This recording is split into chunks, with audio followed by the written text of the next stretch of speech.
प्रधानमंत्री जी, जिनका हिमालय जैसा व्यक्तित्व है, एक ऐसे राष्ट्र नायक, एक ऐसे विश्व नायक जो भगवान के वरदान की तरह है भारत के लिए, और जिनके व्यक्तित्व में, चरित्र में स्वदेशी है, स्वधर्म है, राष्ट्र धर्म है और सनातन धर्म का विग्रहवान रूप है।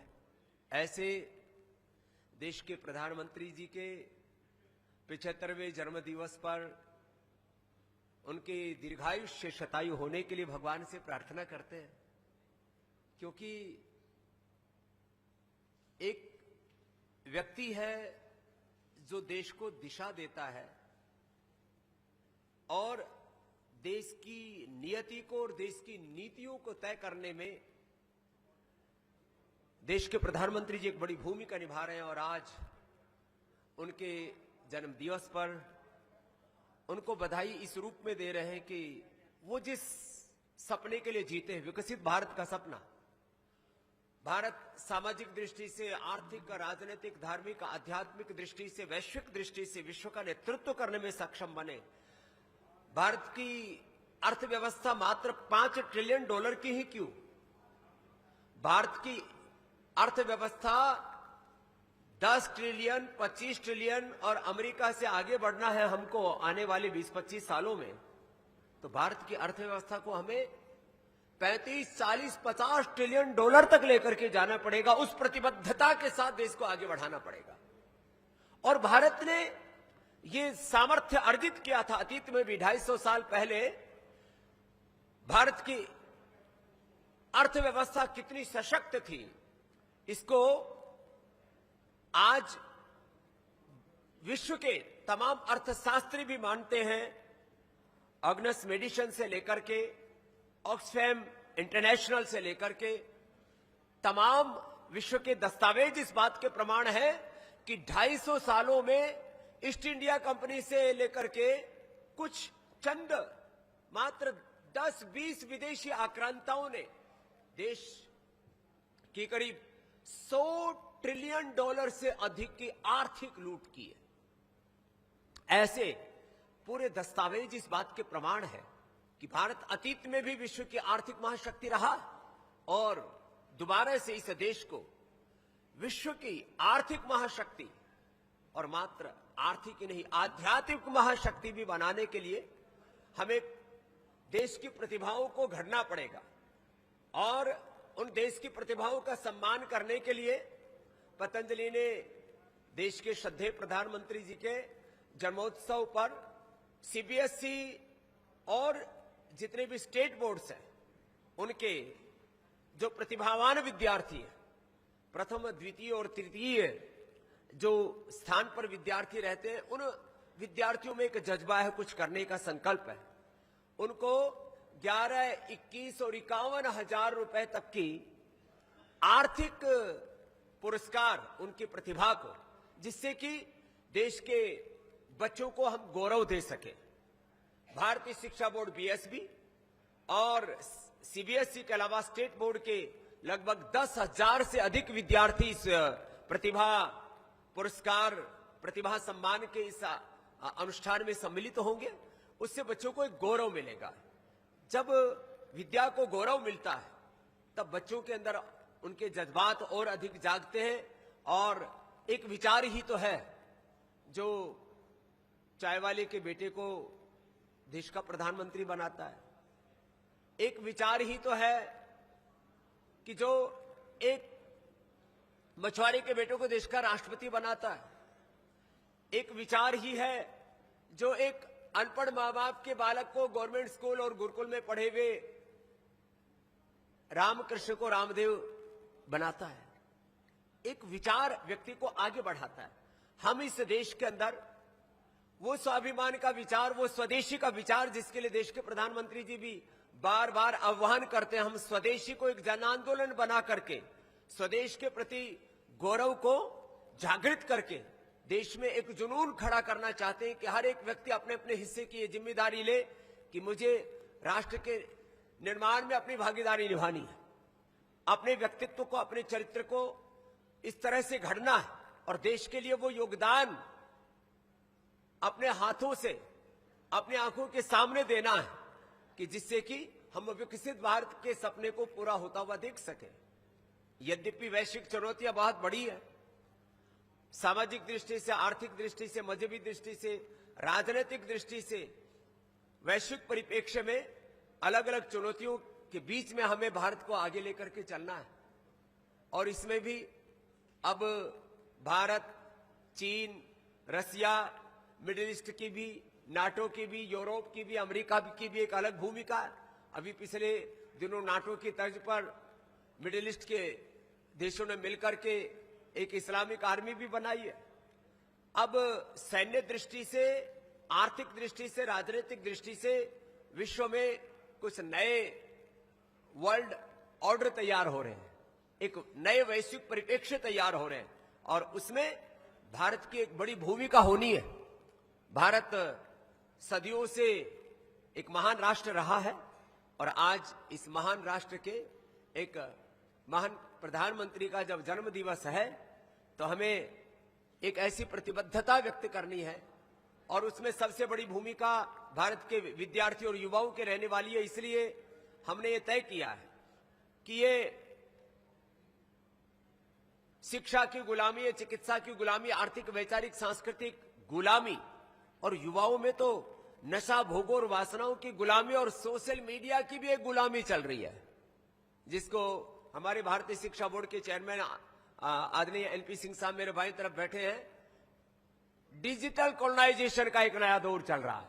पहले पॉलिटिकल कॉलोनाइजेशन चला, फिर इकोनॉमिक कॉलोनाइजेशन चला और अब ये जो इंटेलेक्चुअल कॉलोनाइजेशन है, ये जो सोशल मीडिया का एक नया कॉलोनाइजेशन का दौर है कि बच्चों की प्रतिभाओं को इस तरह से कुंठित कर दिया जाए कि 4, 6, 8 घंटा बच्चे जो है वो सोशल मीडिया में घुसे पड़े, प्रतिभाएं कुंठित हुई जा रही है और इस बौद्धिक दरिद्रता के इस तरह से बच्चे शिकार हो रहे हैं।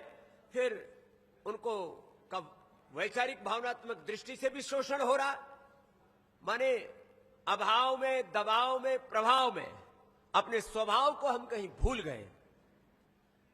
और ऐसे में उन विद्यार्थियों को इस बात का एहसास कराना कि आप के पिंड में ब्रह्मांड का सारा सामर्थ्य और स्वयं ब्रह्म परमात्मा विराजमान है। आप एक व्यक्ति ने, संपूर्ण राष्ट्र के आप व्यक्ति हैं और आप में अनंत ज्ञान, अनंत संवेदना, अनंत सामर्थ्य है। आप अपने आप को राष्ट्र के एक महान शिल्पी के रूप में तैयार करें। अपने हाथों से अपनी ही प्रतिभा नहीं, इस राष्ट्र की भी प्रतिमा को घड़े और इस तरह से बच्चों को तैयार करने के लिए भारतीय शिक्षा बोर्ड का भी हमने एक बहुत राष्ट्रव्यापी अभियान शुरू किया है। पहले चरण में 1 लाख विद्यालयों को और बाद में 3 लाख विद्यालयों को भारतीय शिक्षा बोर्ड से जोड़ने का भी हमारा अभियान है और इसमें संकल्प है हमारा कि मैकाले की शिक्षा पद्धति से देश के बच्चों को मुक्त करके जो एक बौद्धिक गुलामी, एक वैचारिक गुलामी और दरिद्रता, उससे देश के बच्चों को बाहर निकाल करके जब तक हम कुंठाओं से बाहर नहीं निकलेंगे तब तक हमारे भीतर वो व्यक्तित्व, वो चरित्र कैसे हम पैदा कर पाएंगे। तो ये एक अभियान है कि हम मात्र एक दिन के लिए नहीं, कम से कम आने वाले 25-50 वर्षों की योजना के तहत इस कार्य में प्रतिबद्धता के साथ संलग्न है। आज बहुत दिनों के बाद आपसे एक विशेष निमित्त से संवाद करते हुए मैं अपनी प्रतिबद्धता अभिव्यक्त करना चाहता हूं कि बचपन से संकल्प रहा, तेरा वैभव अमर रहे मां, हम दिल चार रहे ना रहे। हम इस प्रकार से कुछ काम करें कि आने वाले समय में भारत सभी दृष्टियों से विश्व का नेतृत्व करने में समर्थ हो।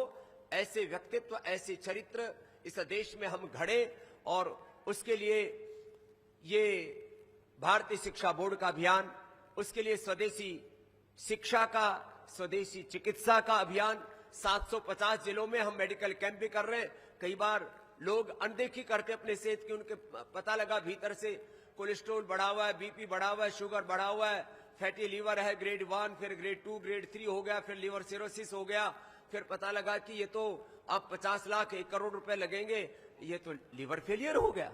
तो 750 जगहों पर हम मेडिकल कैंप भी कर रहे हैं, और जिनको fatty liver, liver cirrhosis, hepatitis जैसे रोग हो चुके हैं, उनको लिवर ट्रांसप्लांट कराने की जरूरत ना पड़े, उनको निःशुल्क उपचार भी उपलब्ध कराएंगे। उसके लिए हमने research and evidence based medicine भी उपलब्ध करवाई। देश को पहली बार यह देश में हुआ है कि लिवर फेलियर, किडनी फेलियर ठीक हो सकते हैं। पिछले दिनों योग, आयुर्वेद को और ऋषियों की विरासत को बदनाम करने के लिए हमें सुप्रीम कोर्ट तक घसीटा गया कि स्वामी रामदेव ने झूठ बोला है, स्वामी रामदेव ने मिसलीडिंग एडवर्टाइजमेंट की है। वो एक बुरी तरह से माने अपने ही देश की विरासत को बदनाम करने के लिए पूरा एक षड्यंत्र रचा गया। मैं किसी संस्था का नाम विशेष नहीं लेना चाहूंगा, लेकिन सुप्रीम कोर्ट का इस बात के लिए धन्यवाद करता हूं कि कम से कम उस पूरे प्रपंच को खत्म किया। और आज मैं फिर वापस इस बात को प्रामाणिकता के साथ दोहराना चाहता हूं, हमें गौरव होना चाहिए इस बात का कि भारत के ऋषियों के पास वो विरासत है कि हम लीवर फेलियर से, किडनी फेलियर से, हार्ट फेलियर से देश को बचा सकते हैं। आज करोड़ों लोगों को बाईपास के लिए बोल दिया जाता है, करोड़ों लोगों को एंजियोप्लास्टी के लिए, पेसमेकर के लिए बोल दिया जाता है। जरा सा इंजेक्शन फ्रैक्शन कम हुआ, अरे अनुलोम विलोम कर लो, भ्रामरी उद्गीत कर लो, थोड़ा कपाल भाती कर लो, हार्ट डिजीज रिवर्स हो जाती है। जरा सा कपाल भाती कर लो, कपाल भाती करने से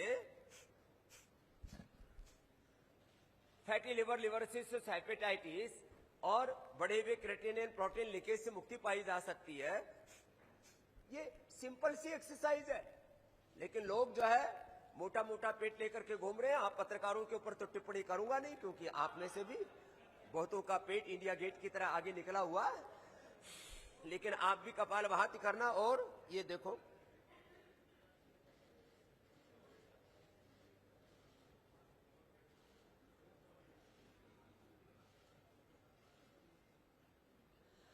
देश के लोग अपने स्वास्थ्य के प्रति जागरूक नहीं होंगे तो ड्रग माफिया और मेडिकल माफिया लाखों करोड़ रुपए लोगों से लूट रहा है। ये विदेशी कंपनियां भी माफिया बनकर के देश को लूट रही है। जिस दिन देश के अंदर अपनी सांस्कृतिक विरासत को लेकर के विकास के प्रति प्रतिबद्धता बढ़ जाएगी, निजता पर गौरव का आभास इस देश में प्रत्येक व्यक्ति में जागृत हो जाएगा, उस दिन ये देश न तो बीमारियों में फंसेगा, न बुराइयों में फंसेगा। ये मेडिकल माफिया, ड्रग माफिया, नशा माफिया ये देश को लूट न सकेंगे। आज चारों तरफ junk food, fast food, unhealthy food, चारों ओर रेडिएशन, पोल्यूशन और वो प्रदूषण खाली आहार के स्तर पर नहीं, विचार के स्तर पर, सामाजिक स्तर पर, मजहबी स्तर पर, राजनीतिक स्तर पर, सभी दिशाओं से दिमक की तरह देश को खा रहा है। और ऐसे में इस भारत को बचाना और एक वैश्विक भूमिका के लिए भारत को तैयार करना, यह हम सबकी सामूहिक जिम्मेदारी है। मैं देखता हूं, अभी मैं पिछले दिनों सिंगापुर गया, हांगकांग गया, और वहां मैंने देखा 50-50 लाख की आबादी वाले देश, 150 देशों में वहां के नागरिकों को वीजा नहीं लेना पड़ता। और भारत अभी बहुत पीछे है। भारत के पासपोर्ट की वो वैल्यू, भारत की करेंसी की वो वैल्यू नहीं है जो होनी चाहिए। क्यों? क्योंकि हमारी इकोनॉमी की जब तक वो वैल्यू नहीं होगी। अभी मैंने सुना है ट्रंप साहब ने अपना एक जो है ये नेगोशिएटर भेजा है। नेगोशिएट कौन कर पाएगा? जिस देश की ताकत होगी। तो हम नेगोशिएशन में पूरी दुनिया में क्यों पिछड़ जाते हैं? क्योंकि हमें अभी बहुत प्रगति करनी है सभी दिशाओं में।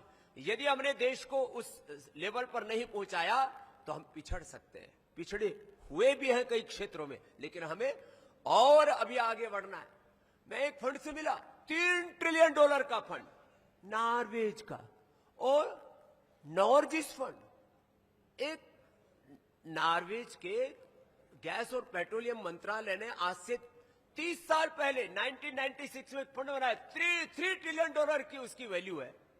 आज इतना बड़ा महान भारत, 140 करोड़ से आबादी के हम देशवासी, और एक एक व्यक्ति में एक अप्रतिम प्रतिभा है, तो भी हम इस देश को आखिर वो गौरव क्यों नहीं दिला सके? तो एक एक व्यक्ति को, जब एक फंड $3 ट्रिलियन का हो सकता है, एक एक व्यक्ति 1, 2, 2, 3 ट्रिलियन डॉलर की इकोनॉमी खड़े कर सकते हैं, ऐसे विश्व के अंदर लोग हैं। हम भारतवासी 150 करोड़ के आसपास होते हुए इस देश को आर्थिक दृष्टि से महाशक्ति क्यों नहीं बना सकते? ऐसी हमें देश के अंदर एक जुनून पैदा करना पड़ेगा और हमें समृद्धि को भी सम्मान देना पड़ेगा। हम लोग दरिद्रता को इतना महिमा मंडित करते हैं। कोई सन्यासी देश की समृद्धि की बात करता है तो बोला आप तो सन्यासी हो, आपको तो इकोनॉमी की बात ही नहीं करनी चाहिए।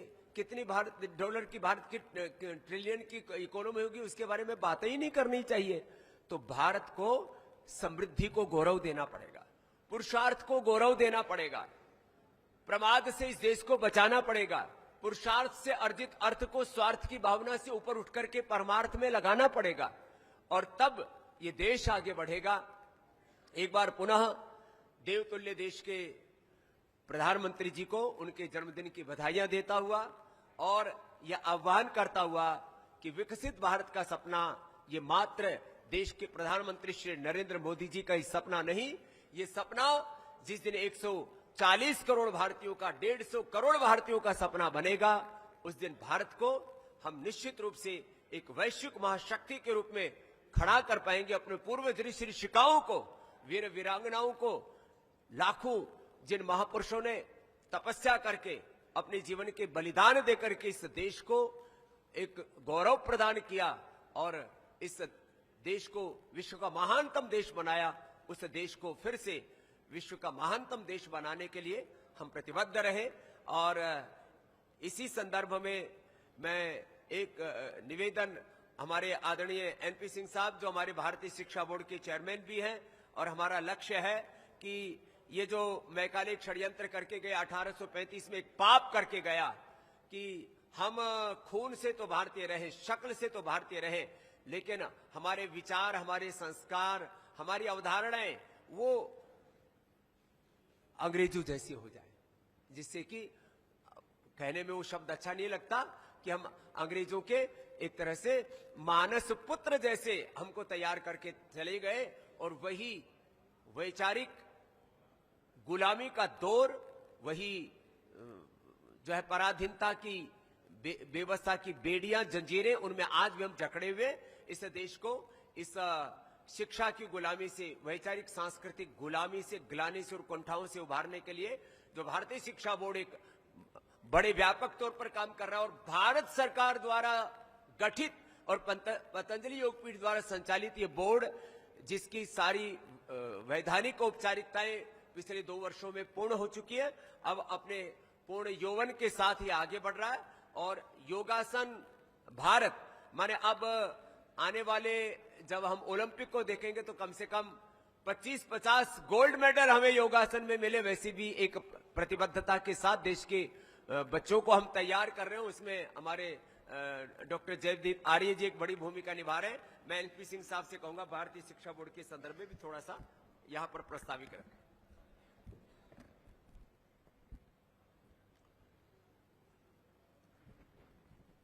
ऋषि चेतना के साक्षात विग्रह भारत के माननीय प्रधानमंत्री जी के अवतरण दिवस पर अनंत शुभकामनाएं।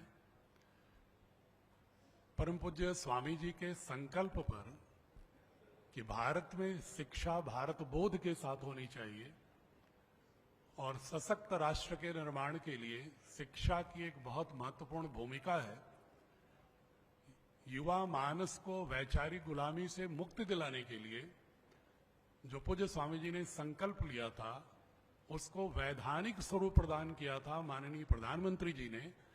इसलिए इस अवसर पर उनके प्रति राष्ट्र हमेशा कृतज्ञ रहेगा कि जो मैकाले ने एक 1835 के इंडियन एजुकेशन एक्ट के तहत एक ऐसी शिक्षा प्रणाली को विकसित किया कि जिससे कि हमारे मानस से, हमारे ज्ञान विज्ञान से भारत की समस्त सांस्कृतिक यात्रा के दौरान सृजित ज्ञान परंपरा का ही लोप हो गया या तो उसके प्रति हीन भावना की दृष्टि हो गई। भारतीय शिक्षा बोर्ड में यह दृष्टि और दक्षता दोनों ही भारतीय ज्ञान परंपरा और वर्तमान शिक्षा के समन्वय के साथ ऐसे युवाओं का मानस गढ़ना है कि वैश्विक नेतृत्व के भी योग्य हों, लेकिन उनका समूचा व्यक्तित्व भारत की सनातन संस्कृति के मूल्यबोधों से पूर्णतः आप्लावित हो।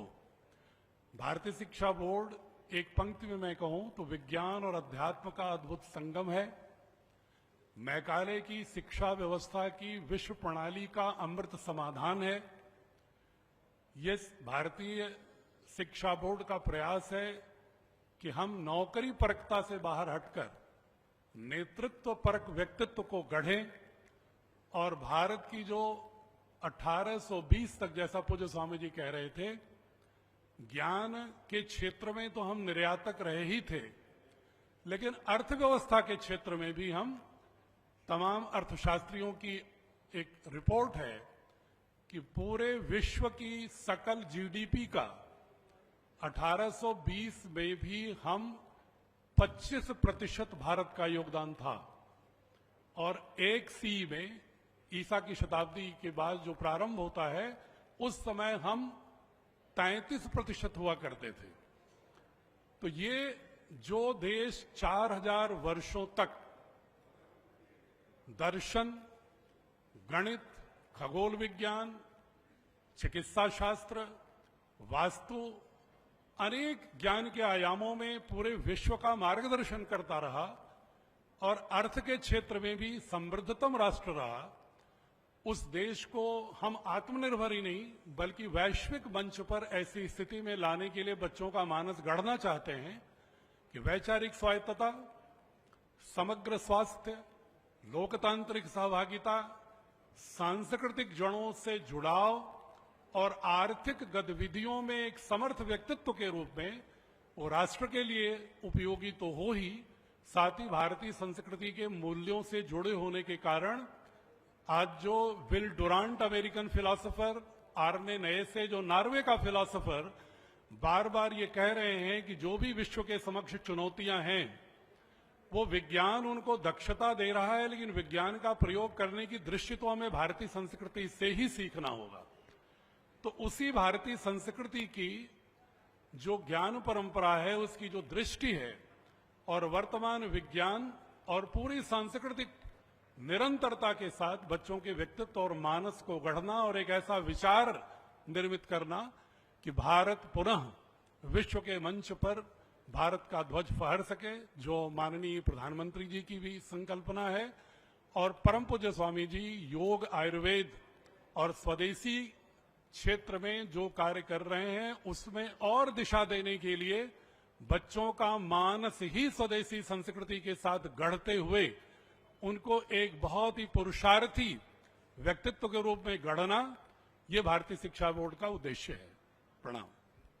तो ऐसे पराक्रमी और पुरुषार्थी विद्यार्थी तैयार हो और भारत के पराक्रम को पूरी दुनिया देखे, क्योंकि जैसा हमारा मानस होता है वैसा ही हमारे जीवन में आगे हम बढ़ते हैं।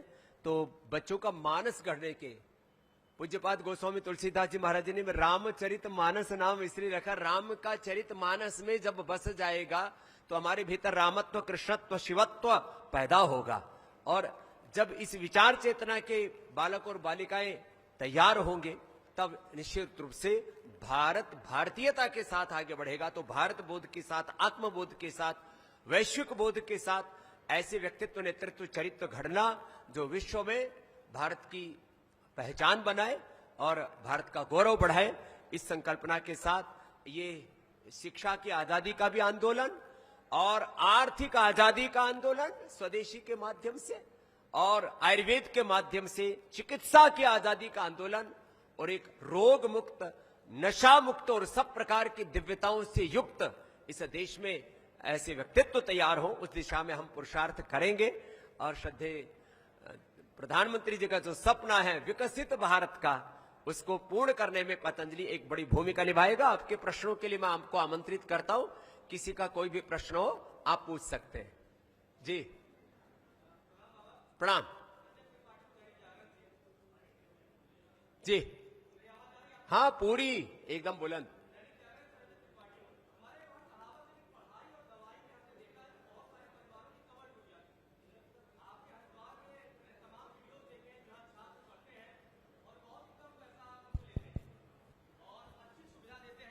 और साथ ही उन्हें भारतीय संस्कृति की भी आप शिक्षा देते हैं और विज्ञान की भी शिक्षा आप देते हैं।